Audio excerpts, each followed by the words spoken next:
Berikutnya, Saudara, Polda Jawa Barat menangkap 12 anggota sindikat penjualan bayi internasional. 6 bayi diselamatkan di kota berbeda, Pontianak dan Tangerang.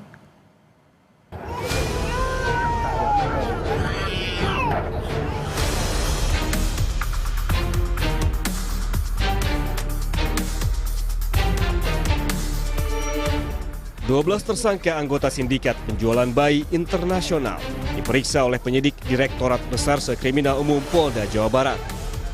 Terungkap, mereka memiliki peran berbeda, mulai dari perekrut, perawat bayi, penampung, hingga pengirim bayi ke pembeli. Selain menangkap tersangka, Polda Jawa Barat turut menyelamatkan 6 bayi di kota berbeda, yakni Pontianak dan Tangerang. Dari ke-6 bayi tersebut, 5 bayi diantaranya hendak dibawa ke Singapura dan 1 bayi dibawa ke wilayah Tangerang, Banten. Jaringan human trafficking, di mana yang kita amankan ini jumlah tersangkanya cukup banyak, yaitu 12 tersangka. Mereka mempunyai peran-peran yang berbeda-beda. Yang pertama sebagai perekrut awal, ya sebagai perawat ketika masih bayi, maupun juga transaksinya bahkan sampai sebelum lahir, yaitu dalam kandungan, ya. Kemudian ada penampungnya, dan juga ada pembuat surat-suratnya, dan juga pengirim. Yang rencananya pengiriman ini dikirimkan ke Singapura. Sindikat penjualan bayi ini telah beroperasi sejak 2023 dan Jawa Barat menjadi salah satu daerah utama penyuplai bayi dalam kegiatan operasi sindikat ini. Sebetulnya juga kalau dibilang penculikan bukan menjadi orang tua yang melapor, dia juga akan menjual bayinya, namun karena memang belum dibayar oleh pelaku sehingga dia melaporkan penculikan bayi ini. Modusnya dari perekrut ini, dia kemudian bayi ini dirawat selama lebih kurang 3 bulan. Kemudian setelah itu dia kirim ke Jakarta, dan dari Jakarta ini memang nanti ada yang memang diadopsi oleh orang lokal atau orang Indonesia sendiri. Kemudian ada juga yang nantinya kebanyakan dikirim ke luar negeri melalui Pontianak setelah dibuatkan dokumen-dokumen kelengkapan baik kependudukan maupun keimigrasian. Pengungkapan kasus bermula dari laporan kasus penculikan anak yang kemudian diketahui bukan penculikan, tetapi bayi tersebut telah diserahkan kepada sindikat namun belum dibayar. Direktur Ditreskrimum Polda Jawa Barat Kombes Surawan yang kami cuplik dari program Kompas Petang bilang 24 bayi telah dijual sindikat ini. Polisi juga menyebut kemungkinan tersangka akan bertambah. Kita masih berkoordinasi dengan pihak imigrasi terkait dengan perlintasan. Jadi berapa sebenarnya jumlah bayi yang dikirimkan, kemudian siapa-siapa yang berperan sebagai pengirim sana, karena memang tersangkanya cukup banyak, dan kemungkinan ke depan masih akan bertambah lagi para tersangka yang lain yang sedang kita dalami dari tersangka-tersangka yang sedang kita ungkap sekarang ini. Pola kerja sindikat perdagangan bayi untuk diperdagangkan setidaknya ada 2 cara. Pertama, mendekati orang tua yang akan melepas bayi dengan alasan ekonomi. Lainnya adalah lewat penculikan bayi. Bayi kemudian ditampung di markas sindikat, kemudian mencari pembeli. Polisi menemukan para tersangka memperdagangkan bayi ke Singapura dan Tangerang, Banten. Saat ini, polisi masih melakukan pengembangan kasus, termasuk melakukan koordinasi dengan Interpol untuk melacak jaringan penjualan bayi di Singapura. Tim Liputan Kompas TV, Bandung, Jawa Barat. Untuk mengetahui informasi terkini penanganan kasus sindikat penjualan bayi internasional, kita langsung bergabung dengan jurnalis Kompas TV Fida Alatas dan juru kamera Abdul Rohim di Mapolda Jawa Barat. Selamat siang Fida, 12 orang ditetapkan sebagai tersangka dengan berbagai peran. Lalu bagaimana status orang tua yang menjual bayinya? Ya, Bella dan juga saudara, polisi menyebut bahwa masih ada keterbukaan kemungkinan bertambahnya jumlah tersangka dari kasus penjualan bayi ini. Apalagi kalau kita melihat keterangan kepolisian dari Ditreskrimum Polda Jabar pada Selasa lalu yang menyebut bahwa sebagian besar dari bayi-bayi yang kemudian diambil oleh sindikat penjualan bayi ini merupakan hasil dari penjualan dari orang tua mereka. Itulah yang membuat kemudian kemungkinan tersangka bertambah ini terbuka. Informasinya hari ini Bella dan juga saudara kepolisian dari Ditreskrimum Polda Jawa Barat ini juga akan menginformasikan terkait adanya jumlah atau adanya penambahan jumlah tersangka baru. Namun memang masih belum diketahui apakah tersangka tersebut ini berasal dari salah satu anggota sindikat ataukah dari orang tua yang kemudian menjual bayinya kepada sindikat untuk kemudian dilakukan jual beli. Karena kalau kita melihat atau mengacu pada aturan tepatnya pasal 83 Undang-Undang Perlindungan Anak, di mana setiap orang yang melanggar ketentuan sebagaimana untuk melakukan, menyuruh dan juga turut serta melakukan penculikan atau penjualan atau perdagangan anak ini dapat dijerat dengan paling sedikit 3 tahun penjara dan paling maksimal 15 tahun penjara. Kita akan langsung tanyakan saja kepada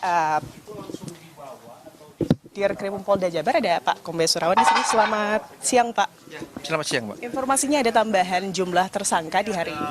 Ya, tadi malam kita ada tambah tersangka karena memang ada tersangka yang keluar negeri, kemudian kita lakukan pencekalan. Dan kemarin kebetulan tersangka kembali melalui Bandara Soekarno-Hatta sehingga diamankan oleh rekan-rekan kita imigrasi di Bandara Soekarno-Hatta. Artinya ini adalah bagian dari sindikat begitu? Betul, dia adalah bagian dari sindikat yang mempunyai peran dia mengumpulkan atau menampung para bayi. Untuk terkait orang tua bayi yang melakukan penjualan, Pak, apakah itu juga didalami? Ya, pasti kita akan telusuri dari bayi-bayi yang sudah mereka jual untuk diadopsi ini, kita akan cocokkan dengan rekrut awal nanti. Dari mana dia mendapatkan bayi itu, di mana orang tua siapa, kita akan telusuri satu persatu nantinya.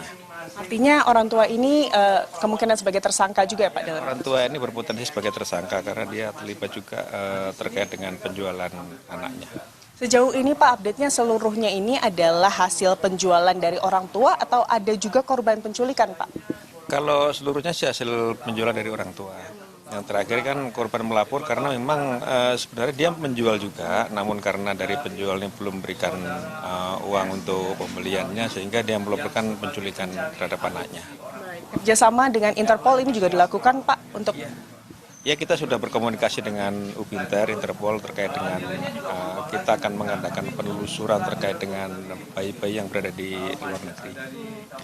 Sejauh ini apa Pak dari penyidikan yang kemudian menjadi modus dari para pelaku ini, apakah ini untuk perdagangan bayi sebagai adopsi atau seperti apa Pak? Apakah kemungkinan untuk perdagangan organ ini juga terbuka Pak? Sementara yang kita dapat keterangan dan fakta-fakta yang kita dapat memang terkait dengan adopsi. Namun kita juga masih menelusuri lebih jauh terkait dengan adopsi ini. Apakah memang betul-betul adopsi atau ada motif lain, kita masih menggali ya. Oke, ini kan sindikat kan juga kemudian berhasil memalsukan dokumen karena sudah ada paling tidak 24 dari pengakuan tersangka, betul ya Pak ya? Ya, jadi dari keterangan 24 bayi ini semuanya dibuatkan dokumen-dokumen terkait dengan untuk kependudukannya, termasuk yang keluar negeri disertai dengan dokumen keimigrasian seperti paspor, kemudian juga ada kartu keluarga dari Pontianak sana sehingga mereka mudah untuk mengurus dokumen-dokumen keberangkatan bayi ke luar negeri. Artinya apakah kemudian tersangka dari pihak imigrasi, oknum seperti itu tuh juga terbuka ada peluang begitu Pak untuk ditetapkan? Sejauh ini belum ada terkait dengan rekan imigrasi, mereka juga sangat membantu kita terkait dengan pengungkapan dokumen-dokumen ataupun data-data bayi-bayi yang dikirim ke luar negeri. Mereka sangat kooperatif untuk membantu kita. Berarti artinya hari ini ada tambahan satu tersangka, betul Pak? Ya, hari ini ada tambahan satu tersangka, sementara masih dalam pemeriksaan, jadi total kita ada 13 tersangka. Hingga saat ini berarti yang masih didalami Pak oleh penyidik apa terkait kasus ini Pak? Ya, terkait kasus ini kan bagaimana mereka beraksi ini modus secara keseluruhan dari mulai bayi itu diambil dari orang tuanya sampai dengan dia ke Singapura, kita masih menggali rangkaian-rangkaian ini masih kita gali. Nah, kita masih mempelajari dokumen-dokumen, kemudian juga hasil forensik dari alat komunikasi mereka. Kita temukan banyak bayi di handphone mereka. Foto-foto bayi kita akan urus satu persatu. Kita hari satu persatu, ini bayi dari mana asalnya, dikirim kemana. Karena informasi juga ada dikirim ke tempat lain, ke Surabaya. Artinya perdagangan orang atau perdagangan organ ini juga masih terus didalami juga ya Pak? Ya, kita masih dalami apakah murni perdagangan untuk adopsi atau ada motif lainnya. Seluruh tersangka ada ditahan di Polda Jabar? Ada di Polda Jabar. Ya. Ditahan di Polda Jabar. Ya. Mungkin Pak, untuk kondisi ke-12 bayi ya Pak, ke-6 bayi. Baik, ke-6 bayi ini seperti apa Pak saat ini kondisi? Terus saat ini bayi dititipkan di panti bayi sehat. Sampai saat ini kondisi bayi masih dalam keadaan sehat semua. Di sana dirawat dengan baik ya. Nantinya apa Pak yang kemudian bisa dilakukan? Apakah bayi dikembalikan ke keluarganya atau seperti apa Pak? Nanti terkait bayi ini pasti akan kita kembali ke negara dulu kan, untuk anak ini kan nanti menjadi istilahnya diasuh oleh negara. Yang terkait dengan bagaimana bayi ke depan, apakah memang akan diberikan pada orang tua atau memang kepada adopter yang lain, nanti akan diselesaikan kemudian. Pasal yang disangkakan dan ancaman hukumannya Pak terakhir? Ya, untuk pasal yang disangkakan ini ada pasal 2, pasal 4 Undang-Undang TPPO, ancaman hukumannya sampai maksimal 15 tahun. Terima kasih banyak Pak Surawan atas waktunya bersama kami Kompas TV. Itu tadi Bella dan juga saudara bagaimana update terkait kasus penjualan bayi sindikat internasional yang saat ini tengah ditangani oleh Ditreskrimum Polda Jawa Barat. Bella. Baik, terima kasih atas laporan Anda, jurnalis Kompas TV Vida Alatas dan Abdul Rohim langsung dari Polda Jawa Barat. Selamat bertugas kembali dan terima kasih.